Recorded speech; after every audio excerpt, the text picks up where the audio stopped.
Hey yo, what's up people? Welcome to the channel. It's your boy Rodney. So I just want to help out a few people when it comes to their CVs. I'm not saying please, this is a disclaimer. I'm not saying I have the best CV in the world or this CV will guarantee you getting a job at MSC or anything. What I'm simply saying is I used this CV to get a job at MSC Cruises. I'm not yet working there, but I've been accepted after applying for a photography position using this very same CV. So maybe someone out there is struggling when it comes to making a CV, or maybe someone out there doesn't have money to pay for someone to make a CV for them. So I just thought I should help out with the little knowledge that I have, or I should share, because a lot of people were flooding my inbox. Hey, tuone CV ra wakashandisa. Hey, can you please assist me in making a CV and so forth. So since this is not time to attend all of you, I just decided to show you guys how my CV looks like. So I'm just going to play out pane personal information yangu just for security purposes. I hope you all understand. I will have to repeat myself. This is not the best CV in the world, but I'm simply saying ndakawana basa ne CV iri. So someone out there might be lucky with the same CV. You don't have to copy and paste, of course. Unokwanisa kuedita, unokwanisa kuona zvakaita CV rangu wogadzira rako from mine. That's the main purpose of the video, not kuti munhu uzodzura woita copy and paste. So I hope with that said we can start with our video.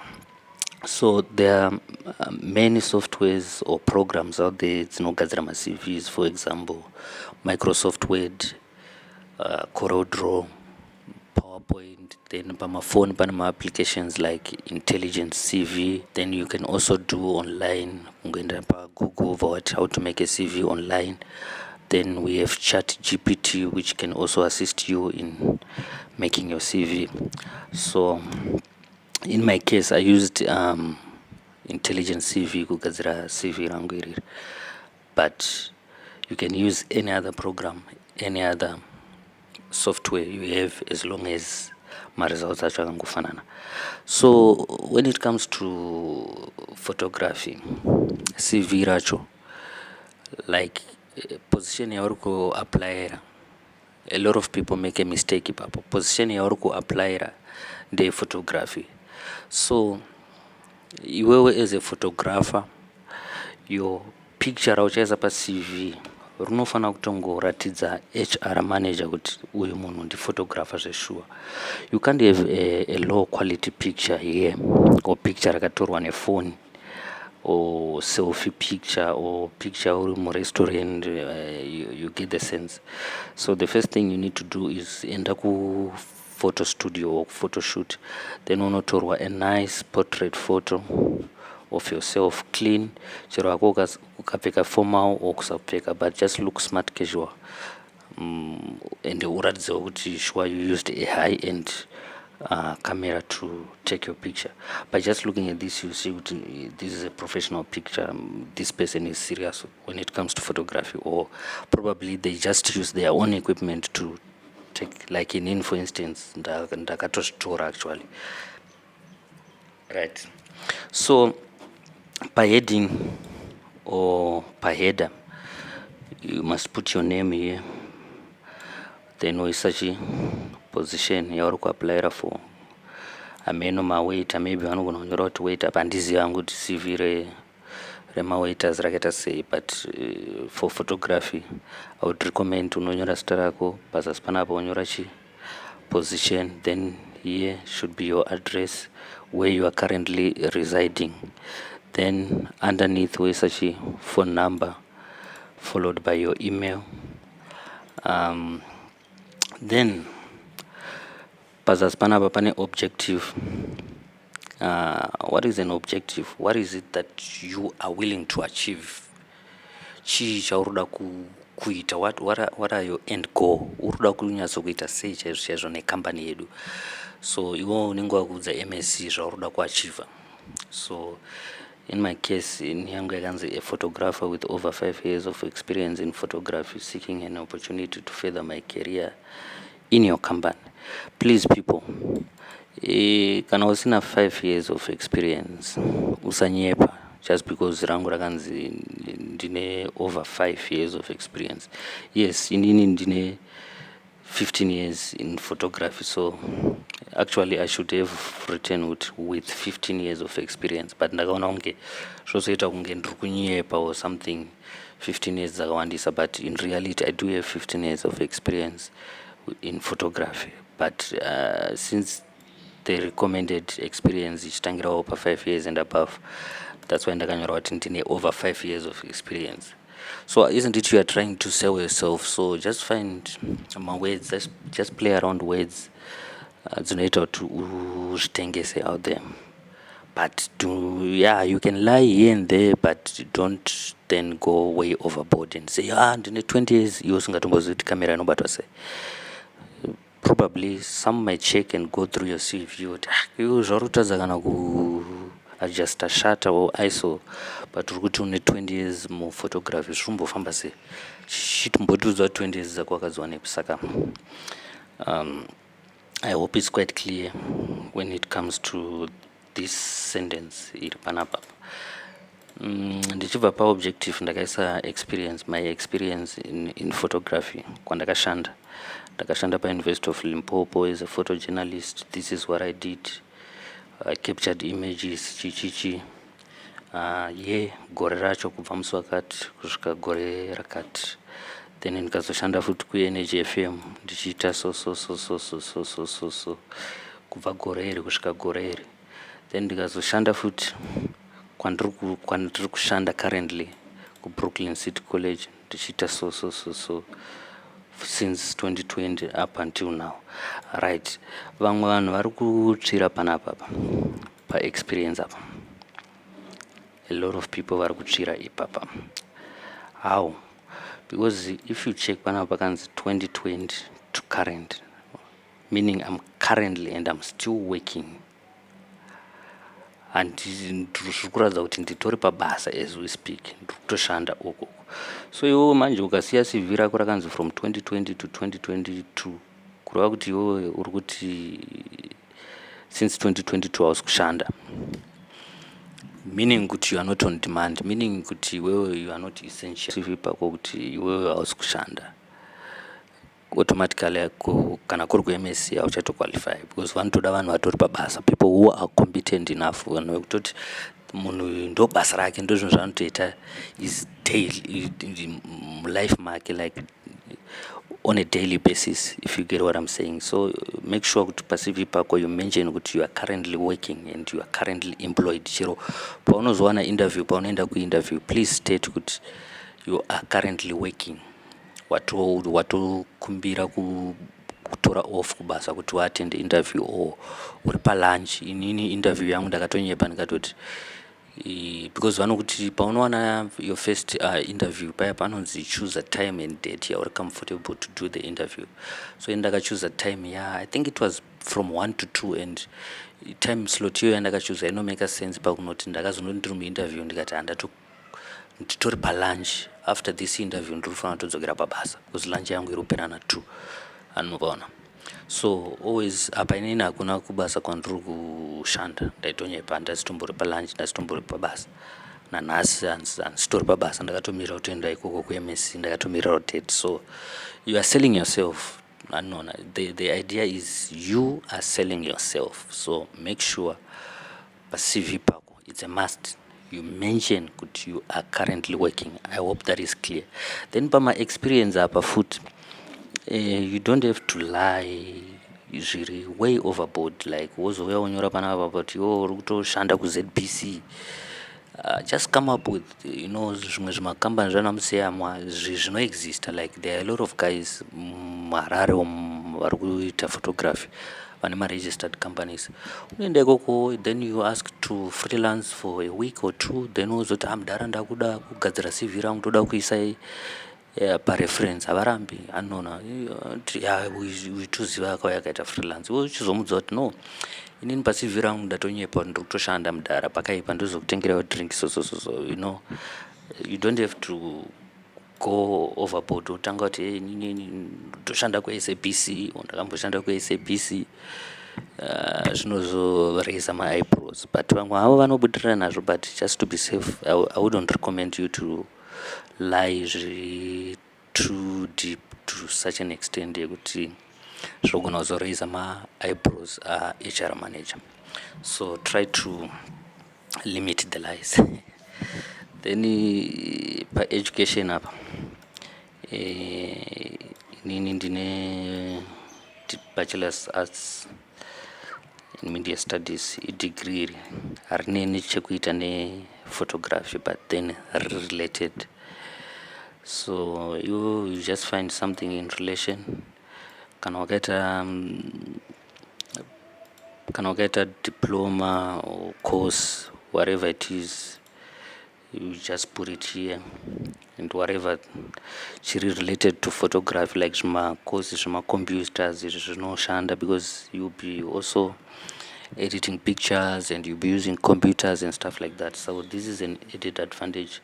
But then kana usina manje anything degree, diploma or course, I would recommend you find ka college kaunoenda wotora ka short course kana ka 6 months 6 to 1 year woita ka course kako woita something tangible, because kana usina ma1 because vakanziza ndoona mazhinji anenge akanzi you should have at least a degree or a certificate related to photography. So in my case, inini already ndine degree from the University of Limpopo, so I used my degree, but then I know someone akashandisa ka course kakaitawo pane chimwe chikoleji chakangodaro daro. So if you want more information on that, you are free to send me an email or pane number dzandichaisa at the end of this video, then I can assist you on how you can get such a course, kupi kwacho, etc.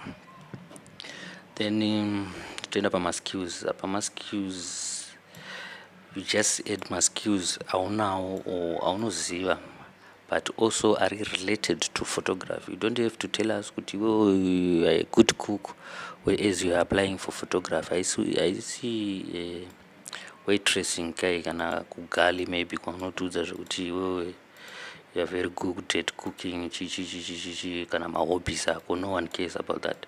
Tell us kuti iwewe maskills ako ndehapi when it comes to photography. So in my case, I'm creative, I'm artistic, I'm attention to detail, I can retouch photos, I can use Photoshop, I'm a good communicator, and I'm good at problem solving.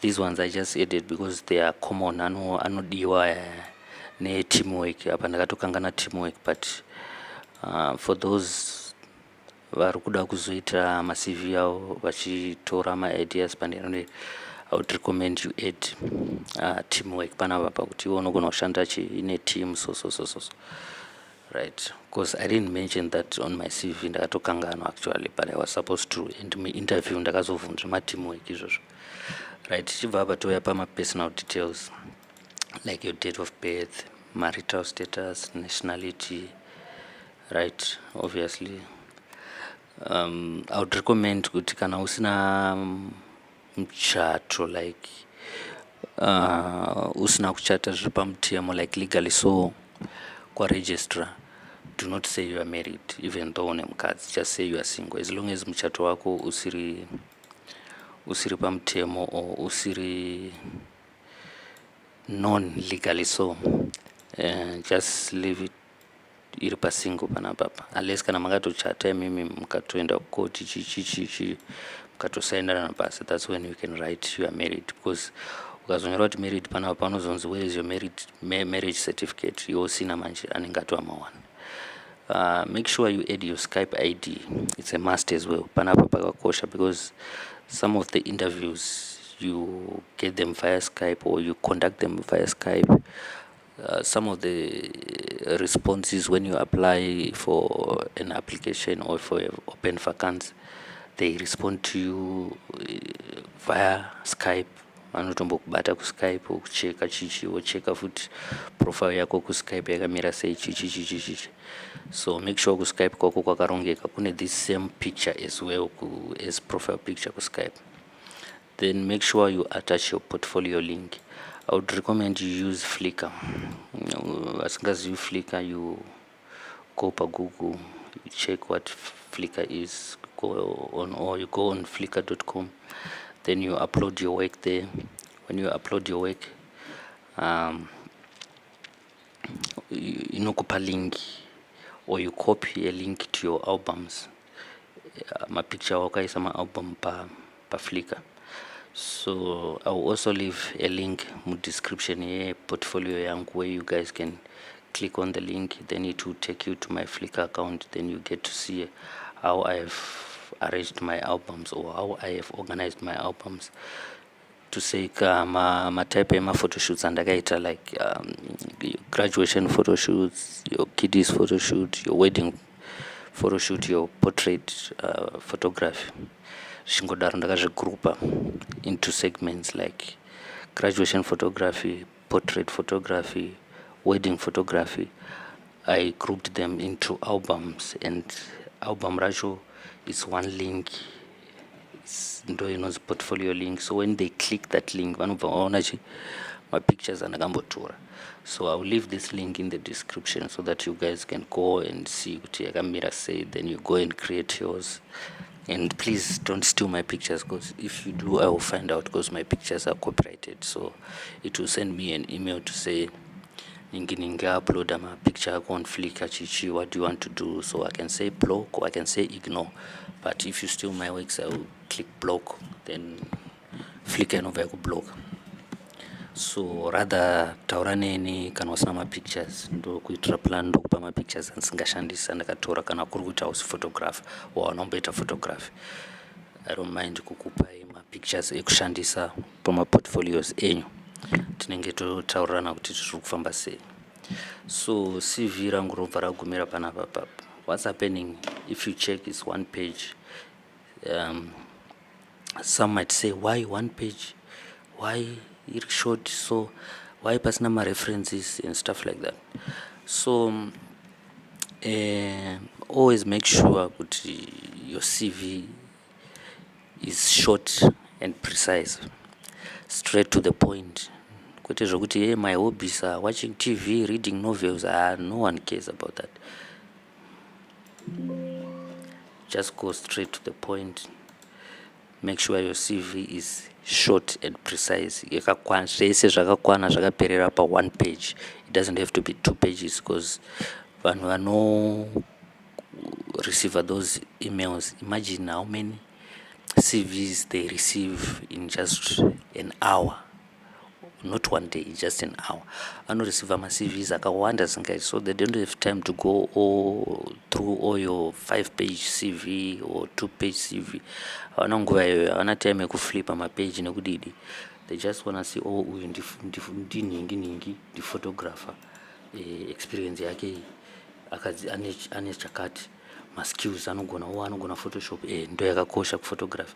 Okay, date of birth so anobva kunyika ipi zvatopera. They have everything on one page. Now my references tine inonzi reference letter, tine inonzi cover page. That's where you put all your shit there, and make sure when you apply no resign order kuti cover letter,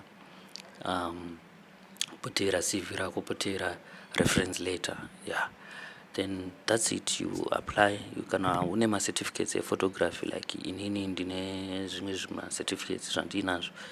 You just attach now. But CV rako rega, you don't have to say pa page 2 waisa chakati, pa page 3 waisa chakati, pa page 4. No, ngazvimire separately. So CV 1 page, certificate rako 1 page, degree rako 1 page, cover letter 1 page, reference letter 1 page.